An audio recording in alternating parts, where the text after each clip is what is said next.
Hello future doctor. कल हमने cell cycle को स्टार्ट किया था, आज हम सेल साइकिल के आगे बढ़ते हैं। तो मुझे बताइए, मैंने आपको क्या बोला था कि दो एम फेज के बीच में इंटरफेज आता है।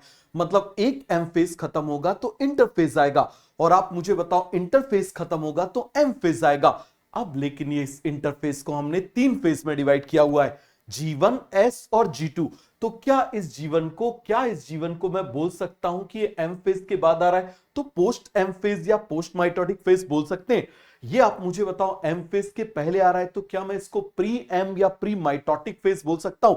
क्योंकि यहां पर तो ये तो सिंथेटिक फेज हो गया, और सिंथेटिक फेज में आप जानते हो तीन चीजें सिंथेसिस होती है। डीएनए का रेप्लिकेशन होता है, हिस्टोन प्रोटीन बनता है, और सेंट्रियोल का डुप्लीकेशन होता है। इसकी सारी प्रिपरेशन इसमें होगी, इसकी सारी प्रिपरेशन इसमें होगी। समझ में आया? आगे बढ़ते हैं। अब आप मुझे बताइए जरा, इंटरफेस हमने देख लिया, फिर एम फेज। एम फेज को हमने डिवाइड किया है, पहले न्यूक्लियस डिवाइड होगा, फिर साइटोप्लाज्म डिवाइड होगा। तो न्यूक्लियस डिवीजन में प्रोफेज, मेटाफेज, एनाफेज, टेलोफेज, और लास्ट में साइटोकाइनेसिस हो जाएगी। क्लियर है? तो मुझे बताओ जरा, एस फेज आपको कल अच्छे से क्लियर हो गया था। एस फेज में क्या होगा? डीएनए का रेप्लिकेशन। डीएनए कहां होता है? न्यूक्लियस के अंदर, तो ऑब्वियसली वहीं मल्टीप्लाई करेगा। मुझे बताओ जरा, हिस्टोन प्रोटीन कहां पर बनेगा? हमेशा याद रखना, प्रोटीन की सिंथेसिस साइटोप्लाज्म में होती है। क्यों? क्योंकि एमआरएनए वहीं पर बना सकता है, वहीं पर बना सकता है। तो यहां पर प्रोटीन की सिंथेसिस साइटोप्लाज्म में होगी, सेंट्रियोल का डुप्लीकेशन साइटोप्लाज्म में होगा। तो एस फेज में टोटल तीन इवेंट्स हो गए। एक इवेंट हुआ न्यूक्लियस के अंदर, और दो इवेंट हुए साइटोप्लाज्म के अंदर। अब आप यहां पर जरा ध्यान से देखना, सबसे ज्यादा क्रूशियल इवेंट हम किसकी बात कर रहे हैं? Most crucial event. तो इंटरफेस का सबसे क्रूशियल इवेंट होता है डीएनए का डबल होना, और एम फेस का क्रूशियल इवेंट होता है इस डबल डीएनए को सेपरेट करना। इसका डबल होना, इसका सेपरेट होना, ये पूरी की पूरी सेल साइकिल का सबसे क्रूशियल इवेंट होता है। तो एग्जामिनर आपसे डायरेक्ट पूछ सकता है कि पूरे इंटरफेस का मोस्ट क्रूशियल इवेंट क्या है? डीएनए का डबल होना। और एम फेस का पूरा क्रूशियल इवेंट क्या है? उस डबल डीएनए का सेपरेट होना। अब आप यहां पर जरा ध्यान से देखना, एस फेज हमने देख लिया, तो एस फेज में डीएनए बनेगा। तो डीएनए बनाने के लिए न्यूक्लियोटाइड चाहिए, प्रोटीन चाहिए, एंजाइम चाहिए, वो सब यहां पर बनेंगे। और यहां पर मैक्सिमम सेल ऑर्गेनल डबल होंगे, क्योंकि डबल होंगे तभी तो सेपरेट होंगे। अब आप मुझे बताओ जरा, एम फेज। एम फेज में सेपरेट करने के लिए हमको स्पिंडल फाइबर चाहिए। स्पिंडल फाइबर का कच्चा माल क्या होता है? टिब्यूलिन। तो वो टिब्यूलिन कहां बनेगा? यहां। और कुछ ऑर्गेनेल ऐसे होते हैं जो धीरे से मल्टीप्लाई होते हैं, जैसे माइटोकॉन्ड्रिया, क्लोरोप्लास्ट, गोल्गी बॉडी, तो वो सब यहां बनेंगे। क्लियर है? अब आप मुझे बताइए जरा, अब आज की क्लास का सबसे इंपॉर्टेंट और सबसे क्रूशियल पॉइंट हम देखते हैं। वो क्या है कि हमको देखना है कितने क्रोमोसोम है, कितना डीएनए है, क्या है। तो इसके लिए एक बहुत ही सीधा सा फंडा है, जितने सेंट्रोमेयर उतने क्रोमोसोम। जितने सेंट्रोमेयर उतने क्रोमोसोम।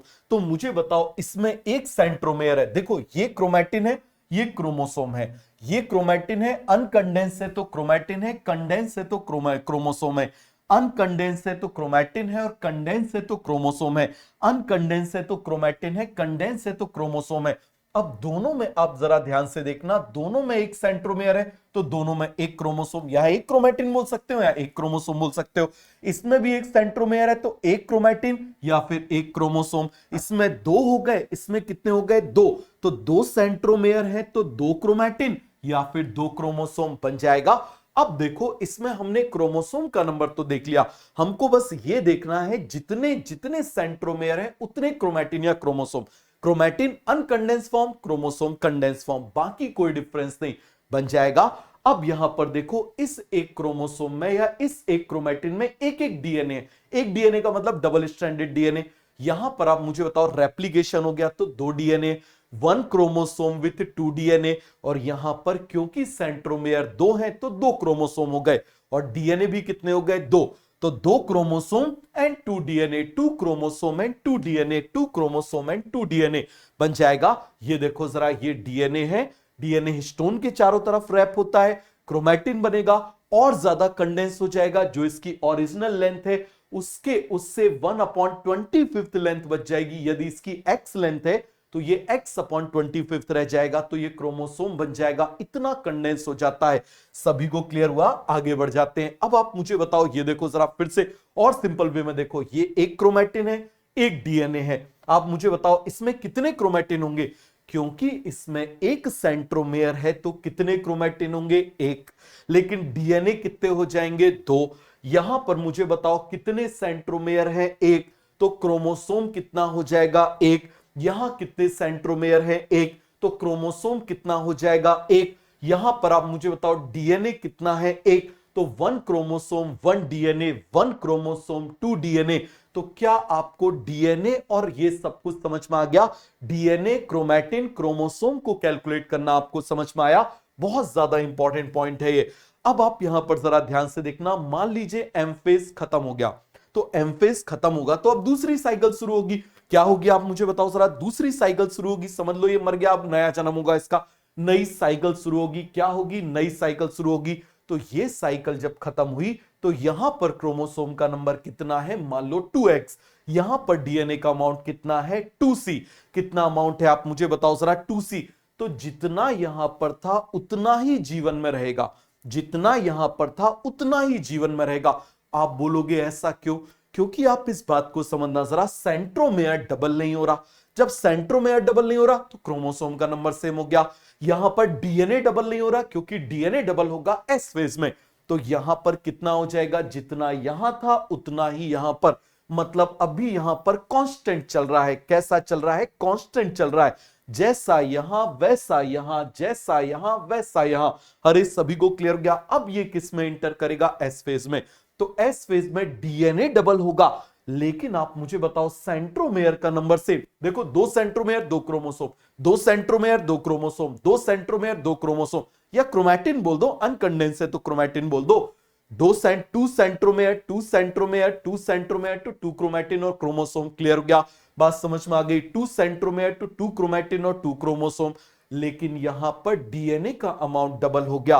तो डीएनए का अमाउंट यदि यहां 2c था तो यहां 4c हो गया। अब लगातार 4c चलेगा, अब लगातार 4c चलेगा। एक बार बढ़ गया, अब लगातार 4c चलेगा जब तक कि एनाफेज में अलग अलग ना हो जाए। जब तक कि एनाफेज में अलग अलग ना हो जाए ये ऐसा चलता रहेगा। समझ में आ गया? तो यहां कांस्टेंट था, यहां बढ़ गया, अब आगे कांस्टेंट चलेगा। ये देखो जरा, यहां पर कांस्टेंट था, अब बढ़ गया, अब आगे कांस्टेंट चलेगा, एनाफेज तक बन जाएगा। तो याद रखने का बहुत ही सिंपल सा तरीका है, G1 और G2 को यदि कंपेयर करना है। ये देखो जरा, यहां पर G1 के कंपेयर में G2 में जाए तो सेंट्रोमेयर का नंबर सेम, लेकिन डीएनए का अमाउंट डबल हो गया। तो याद रखना कितना आसान है, C फॉर कॉमन और C फॉर क्रोमोसोम का नंबर। तो यहां से यहां पर जब G1 से G2 में जाएंगे तो कॉमन रहेगा क्रोमोसोम का number, C for common, C for chromosome number, C for common, C for chromosome number, C for common, C for chromosome number. लेकिन 1 से 2 हो गया ना, तो डबल क्या होगा? डीएनए का अमाउंट। कितना आसान है, D for DNA, D for double, D for DNA, D for double. तो डबल हो जाएगा डीएनए का अमाउंट, डबल हो जाएगा डीएनए का अमाउंट। क्लियर है? अब आप देखिए जरा, यहां पर आप देखना एंड ऑफ एम फेज। आप देखो, मान लो जितना डीएनए था उतना ही आप मुझे बताओ जीवन में रहेगा, लेकिन एस फेज में कितना हो गया? बढ़ गया।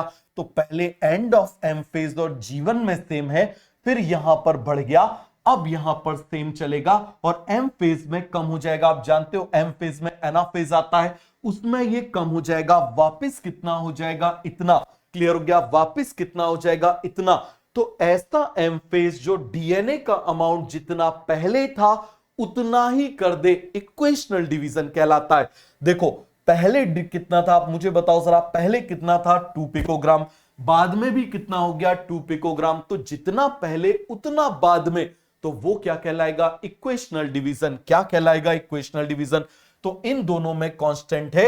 आप मुझे बताओ, यहां पर आप मुझे बताना जरा, इसमें कांस्टेंट है, इसमें भी कांस्टेंट चल रहा है थ्रू आउट। क्या मुझे बताओ, G2 में कोई अमाउंट चेंज हो रहा है? नहीं। तो G1 में 2x था, मान लो 2c था, यहां पर 4c है, लेकिन 4c चेंज हुआ क्या? नहीं हुआ। यहां 2c से 4c हो गया, यहां 4c से 2c हो गया, यहां पर 2c से 4c हो गया, चेंज हो गया। यहां 4c थ्रू आउट चला, यहां पर 4c से 2c हो गया। तो इन दो फेजेस में चेंज हो रहा है, बाकी सभी में कांस्टेंट है। बाकी सभी में कांस्टेंट है। तो identify the phases in which amount of DNA remain constant. तो डीएनए कौन कौन से फेज में कांस्टेंट था? End of M phase, G1 G2 बन जाएगा। और किस में डबल हो गया था, आप मुझे बताओ जरा। तो डबल किस में हुआ था? S और M में। तो क्या ये दोनों आंसर आपको बन जाएंगे? बोलिए जरा जल्दी से। तो क्या यहां पर आपको ये कॉन्सेप्ट अच्छे से समझ में आ गया? मिलते हैं नेक्स्ट क्लास में। आज की क्लास में बहुत इंपॉर्टेंट था डीएनए का अमाउंट।